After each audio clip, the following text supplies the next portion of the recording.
isang dapit hapon.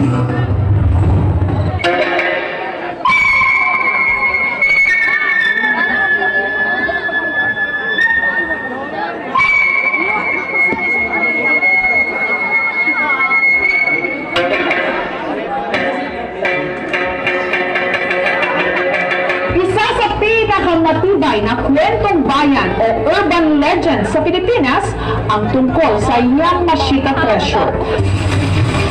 Ang Yamashita Treasure dala-dala raw ng hukbo ng mga hapon.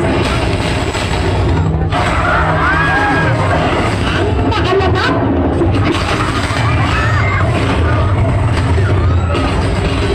ay Yamashita Treasure.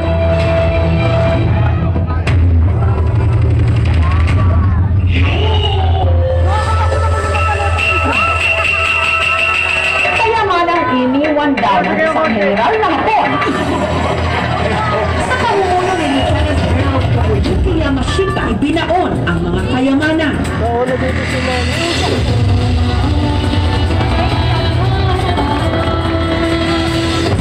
Ang Yamashita Treasure, pinakasipat ang kwentong bayan sa Pilipinas. Noong panahon ng hapon, ang hukbo ni Yamashita.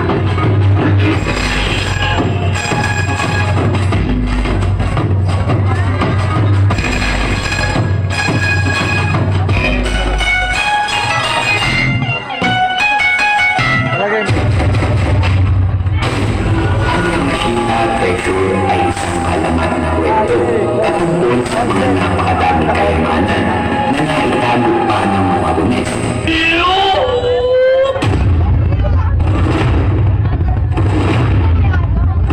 Dumating si Yamashita sa Pilipinas.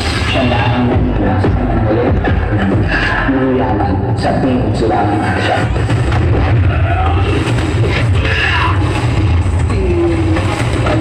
Overall, commander ng Japanese Imperial Army sa buong Pilipinas.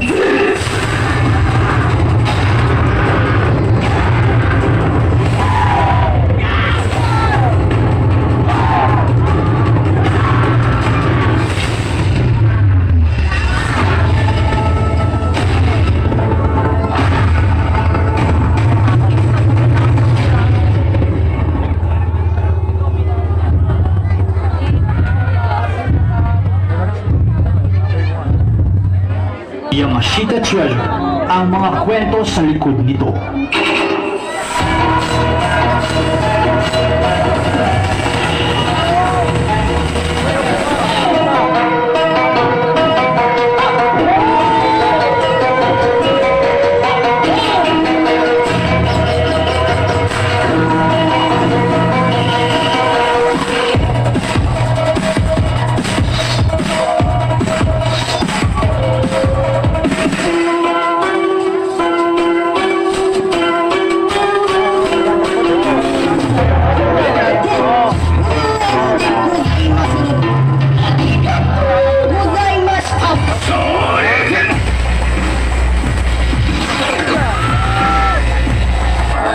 Common peace.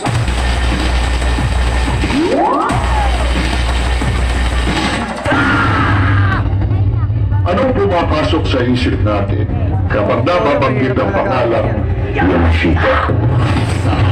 Sa mga makukonsidera mo doon, pinagkakatakutan at walang general na isang ang lakas noong kanyang katanungan.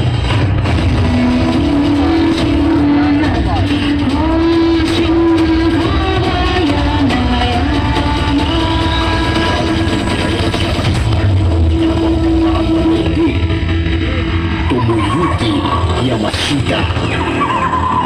Let's go!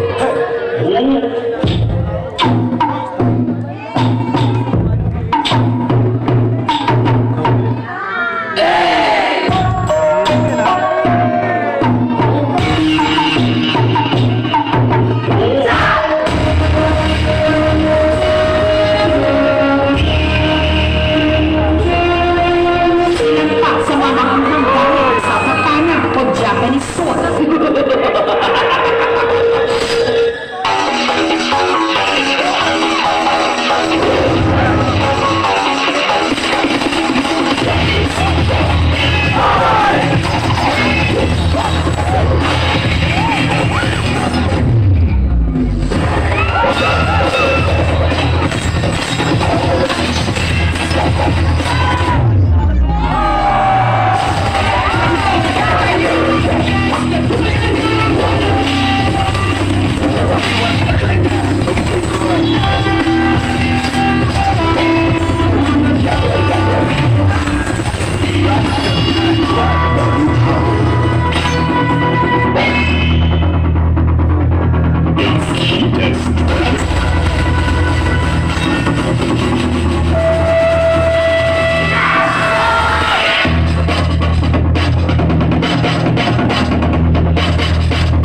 Nangako si MacArthur na babalik siya sa Pilipinas para palayain tayo sa mga hapon. Ang tanong, bakit?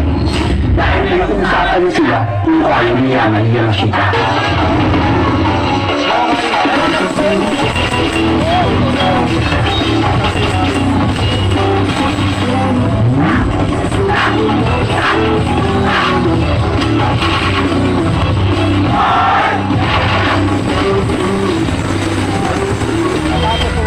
Masabing mahalaga sa Yamashita project nung nalaman ng Presidente Marcos. That's one of the questions that I wanted to find out. Presidente Ferdinand Marcos, meron daw talagang nakatagong ginto?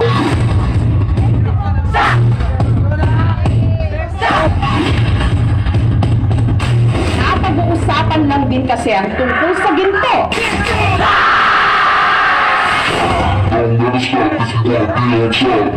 Sa mga nakuhang gamit mula sa pano sa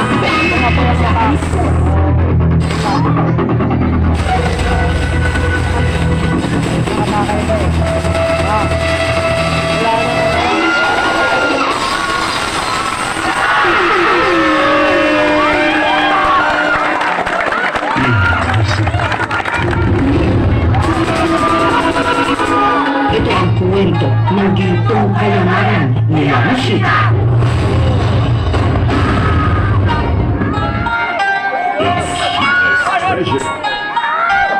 At ito ay pag-aari ng Pilipino sa Pilipinas.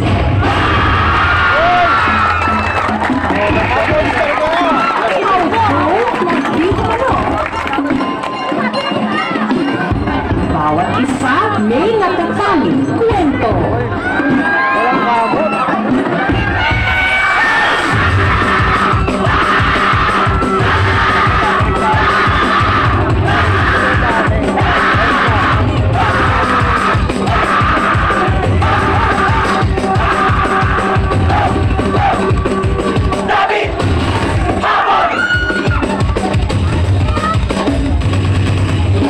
Mga sino makabayan?